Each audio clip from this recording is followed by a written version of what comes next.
ዛሬ አዲስ አበባ ላይ ምንድነው እየተፈጠረ የሚገኘው? ጠቅላይ ሚኒስትር አብይ አህመድ በአፍሪካ ህብረት ስብሰባ ላይ የተናገሩት ነገር መላው የአፍሪካ ሀገራትን ያነጋገሩ ጉዳዮች ተነስተዋል። እንዲሁም ደግሞ በርካታ የዓለማችን መሪዎች ወደ አዲስ አበባ አሁንም እየገቡ ይገኛሉ።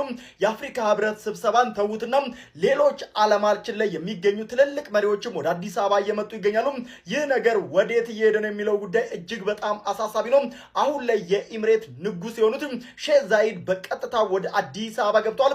እንደሰማችሁ ትናንትና እንደዚሁ የተባበሩት መንግስታት ድርጅት ዋና ጸሐፊ አንቶኒዮ ጉተሬዝ ገብተዋል። የጣሊያኗ ጠቅላይ ሚኒስትር እንደዚሁ ጆርጂያ ሜሎኒም እንደዚሁ አዲስ አበባ ገብታለች።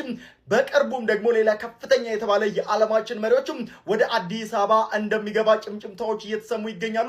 ጠቅላይ ሚኒስትር አብይ አህመድ ደግሞ የአፍሪካ ህብረት መሪዎች በተሰበሰቡበት ኢትዮጵያ በግዴታ የቀይ ባህር ያስፈልጋታል፣ ይሄ ሁሉ ህዝብ ያለ ወደብ ሊቆይ አይገባም፣ ይሄ የማግኘት ነገሯ አይቀሬ ነው ሲሉ እንደዚሁ ፊት ለፊት ተናግረዋል። ይሄም ጉዳይ ታዲያ በርካቶችን እንደዚሁ ያነጋገረ ጉዳይ ሆኗል። ሌላው የተነሳው ደግሞ በኢትዮጵያና በኤርትራ መካከልም ያለው ነገር በተባበሩት መንግስታት ድርጅት ዋና ጸሐፊ በአንቶኒዮ ጉተሬዝ እና በጠቅላይ ሚኒስትር አብይ አህመድ መካከል ሌላው የተነሳ ጉዳይ እንደሆነ በርካቶች ሀሳባቸውን እየገለጹ ይገኛሉ። ሌላው እጅግ አነጋጋሪ የሆነው ጉዳይ ደግሞ የህዳሴው ግድብ ጉዳይ ነው። ጠቅላይ ሚኒስትሩ አሁንም ግብፅን ጨምሮ ሌሎች የአፍሪካ ሀገራት መሪዎች በተሰበሰቡበት በቀጥታ የአባይ ጉዳይ ላይ ሀሳባቸውን ሰጥተዋል።